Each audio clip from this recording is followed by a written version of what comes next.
Nike drops an ad featuring an athlete banned from his own sport. Protests erupt nationwide. Politicians demand boycott. Conservative media runs wall-to-wall coverage of the backlash.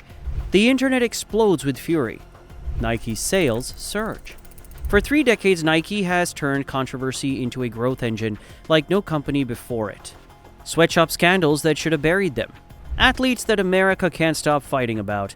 Product launches that backfire spectacularly. Each crisis made them billions. You're about to see how Nike transformed factory exposés into supply chain revolutions, how they made a controversial athlete their most profitable endorser, and how they discovered that in modern commerce, outrage converts directly into sales. If you love watching companies play with fire for profit, hit that like button and subscribe to Money Legends. Controversy is just getting started. So how did a company selling shoes from a car trunk learn to profit from public hatred? In 1964, Phil Knight and Bill Bowerman, Oregon's legendary track coach, founded Blue Ribbon Sports with $1,200 and a handshake deal to import Japanese running shoes. Knight, a Stanford MBA with zero retail experience, drove around Oregon selling Onitsuka Tigers from his Plymouth Valiant's trunk. This humble beginning would seem laughably small compared to what Nike became. Yet the founders understood something crucial about athletic performance that would reshape global culture. Bowerman's obsession over equipment that could shave seconds off race times. According to Nike's official history, he poured rubber into his wife's waffle iron to create the first Nike waffle sole in 1971. That breakfast-destroying experiment became one of the most recognizable shoe designs in athletic history. The company rebranded as Nike in 1971, named after the Greek goddess of victory. Their real breakthrough came from understanding that elite athletes could influence millions of purchasing decisions. Michael Jordan's 1984 deal transformed Nike's entire business model. They paid him $500,000 annually plus equities and royalties. Competitors offered standard endorsement contracts around $100,000 per year with no ownership stake. Nike offered true partnership. The gamble paid off immediately. Jordan's first signature shoe generated $126 million in revenue within 12 months. The Air Jordan line proved consumers would pay premium prices to wear what their heroes wore. Performance athletes became cultural icons, selling aspiration and lifestyle through footwear. Nike's athletic-centric strategy created emotional loyalty that transcended rational purchasing decisions.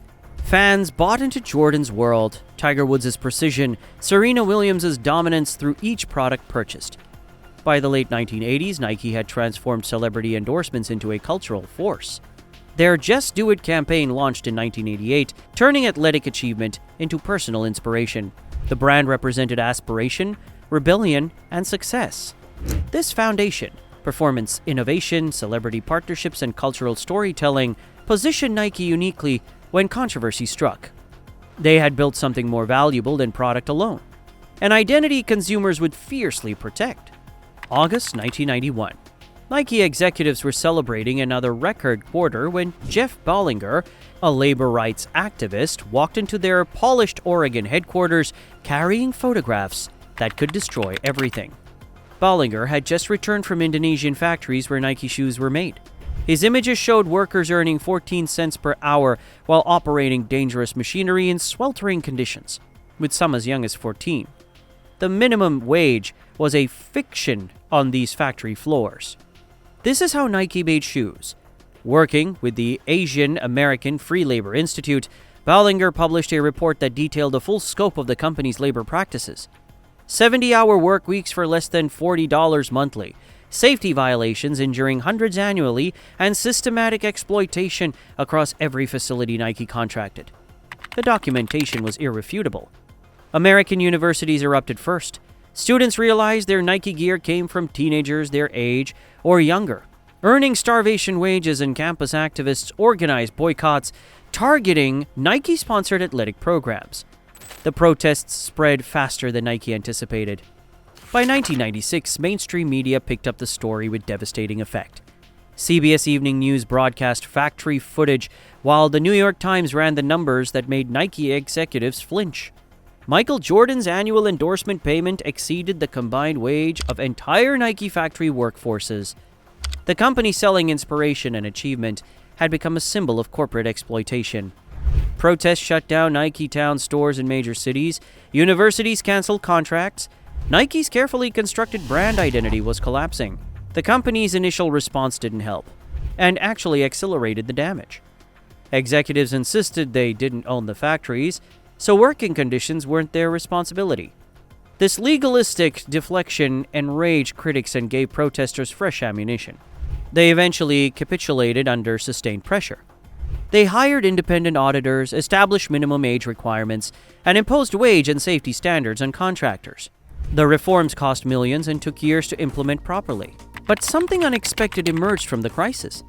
Nike's leadership realized that sustained public outrage could be weathered if you eventually address the underlying complaints. The brand survived. Sales recovered within 18 months. The Sweatshop scandal, despite nearly destroying the company, had taught them something more valuable than it cost. Controversy, when managed properly, doesn't kill brands. But what if controversy wasn't a threat to be managed, but a weapon to be deployed? By the late 1990s, Nike executives noticed something peculiar in their sales data. During peak protest months against sweatshop practices, certain markets showed unexpected revenue spikes. Some young consumers seemed drawn to brands that sparked heated cultural conversation. Their marketing team started connecting dots that would change corporate strategy forever. They developed what insiders called the provocation playbook, a three-part strategy that deliberately courted controlled controversy. First, create provocative creative that aligned with divisive social issues. Second, attach recognizable faces willing to take public stands. Third, maintain tolerance for short-term boycotts while data teams tracked long-term revenue impact. The math made the risks worthwhile. When a single 30-second ad generated millions of social media mentions, traditional advertising metrics became obsolete. Nike realized that earned media, free coverage through news stories, viral posts, and public debate could reach audiences worth hundreds of millions in ad spending. Traditional focus groups tested badly for controversial campaigns. Nike learned to ignore them. Their market research revealed that controversy created what psychologists call social proof through opposition. When older, conservative consumers publicly opposed Nike, it signaled to younger buyers that the brand represented something authentic and rebellious. The strategy came with calculated risks. Conservative markets would temporarily reduce purchases. Some retail partners would express concern. Political figures would occasionally call for boycotts. But Nike's analysts found these backlashes followed predictable patterns. Initial outrage peaked within 72 hours. News cycles moved on within 2 weeks. Cultural conversations and brand awareness lasted months. More importantly, controversy attracted Nike's most valuable demographic: younger consumers who viewed brands as extensions of personal identity. These customers were purchasing membership in social movements, not just athletic footwear. The tolerance for reputational risk became Nike's competitive advantage. Competitors played it safe with vanilla campaigns that generated zero conversation. Nike dominated cultural dialogue by choosing sides on divisive issues. By 2010, this approach was generating measurable results. Nike's brand recognition among young consumers consistently outperformed competitors who avoided controversial positioning. The company that once feared public criticism had learned to weaponize it for commercial gain. September 2018. Nike was about to test everything they'd learned on the riskiest bet in corporate history. The words appeared over Colin Kaepernick's face in Nike's new ad campaign. Believe in something, even if it means sacrificing everything. Kaepernick, the former San Francisco 49ers quarterback who had kneeled during the national anthem to protest police brutality, had been effectively blacklisted from professional football for 2 years. Nike had just made him the face of their brand. Conservative America detonated within hours. Videos of burning Nike shoes flooded social media platforms as protesters torched hundreds of dollars worth of sneakers in parking lots and driveways. The hashtag #JustBurnIt trended nationally, while Fox News ran wall-to-wall coverage of the boycott.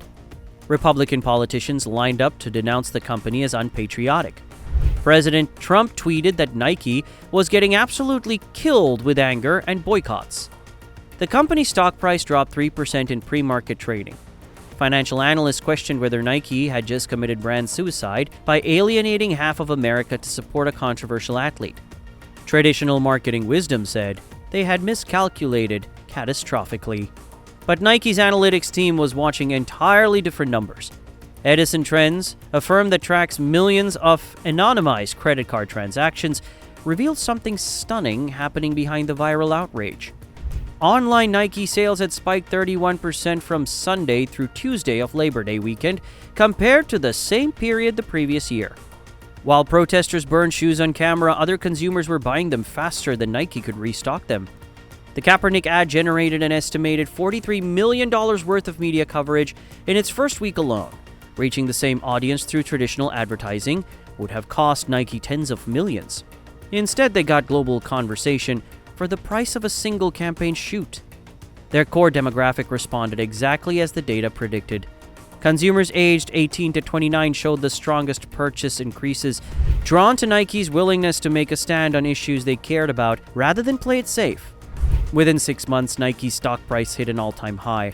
The Kaepernick campaign became required reading in business schools, studying cultural risk-taking. Being hated by millions is less dangerous than being ignored by everyone. July 1st, 2019, Nike released a shoe that would be pulled from every store in America before the holiday weekend. The Air Max 1 Quick Strike 4th of July edition featured the original Betsy Ross flag with 13 stars. The timing seemed perfect for patriotic summer sales during America's biggest holiday weekend.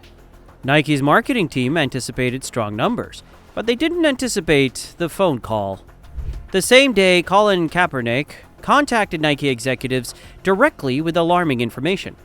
The Betsy Ross flag, he explained, had been increasingly co-opted by white supremacist groups and hate organizations in recent years.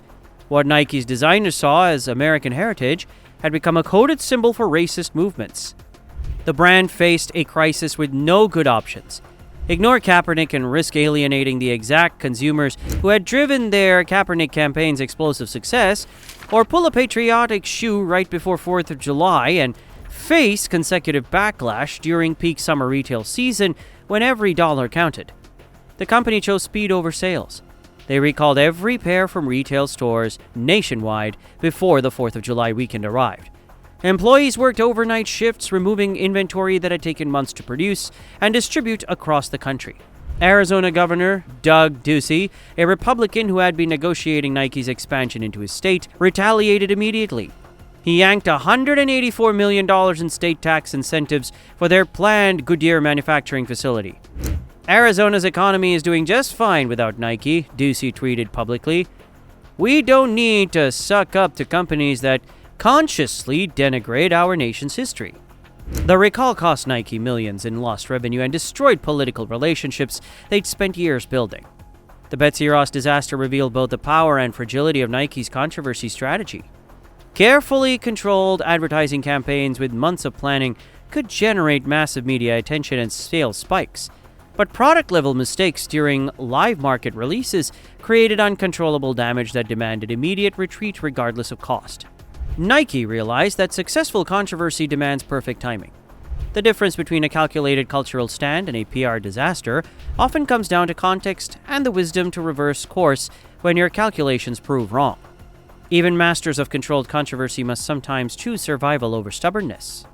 Nike executives faced a troubling paradox. Sure, viral controversies generated temporary sales explosions, but when the outrage cycle ended, competitors were quietly growing market share through steady product innovation. That Kaepernick spike lasted exactly 1 week, according to Edison Trends. By October 2018, their growth rate had returned to pre-campaign levels. Viral attention was powerful but fleeting. Internet rage moved fast and forgot faster. Sustainable growth required something more permanent than trending controversies. Nike needed to convert temporary attention into lasting consumer relationships before competitors caught up. John Donahue, a former eBay executive who became Nike's CEO in January 2020, brought a different philosophy to the challenge. Data-driven direct commerce could capture and monetize viral moments in real time rather than watching them evaporate. Nike's direct-to-consumer revolution started with stark numbers. Traditional retail partners like Foot Locker took 50% margins on every shoe sold. Nike's own stores and websites generated 70% gross margins on identical products. The financial incentive was obvious, but the strategic advantage ran deeper. Nike's D2C platform generated customer data that retail partners never shared. Purchase histories, sizing preferences, browsing behavior that could predict demand spikes before they happened. This intelligence transformed how Nike operated during controversies. When the next firestorm ignited, Nike's analytics team could instantly identify which products were selling in which markets. The Kaepernick campaign had taught them that controversies created specific buying patterns. Young urban consumers would purchase premium basketball shoes, while older suburban customers avoided Nike for weeks. Nike acquired Select, a predictive analytics startup specifically to solve this problem. Select's algorithms could process social media sentiment, search trends, and purchase data to forecast demand within hours of culture events erupting online. The result was precision replacing guesswork. When controversy struck, Nike immediately shifted marketing spend toward receptive demographics while reducing exposure in hostile markets. Real-time intelligence translated directly into optimized profit margins. By fiscal year 2024, Nike generated $51.36 billion in consolidated revenue. The Jordan brand alone contributes over $5 billion annually. Nike had solved the attention economy's biggest challenge, converting viral moments into measurable, sustainable growth. Nike didn't accidentally discover that controversy sells. They built a systematic approach to weaponize cultural tension for commercial gain. The Kaepernick campaign was calculated risk management backed by sophisticated data systems. Nike could afford controversy because they controlled their own distribution and customer intelligence. Every major brand now studies this playbook. Choose a cultural position, accept the backlash, harvest the attention. But there's a cost. When brands treat moral positions as marketing strategies, authentic activism becomes indistinguishable from profit optimization. Nike's willingness to pull the Betsy shoe proves that they'll abandon any position when the data demands it. The future belongs to brands brave enough to stand for something, while smart enough to change everything when the numbers demand it. But what's your take? Brilliant business or moral compromise? Drop your thoughts in the comments. And if you love stories about companies playing with fire for profit, smash that like and subscribe button. The Money Legends YouTube channel is just getting started. The next story is even wilder. It's an absolute cracker. Click here to watch it now.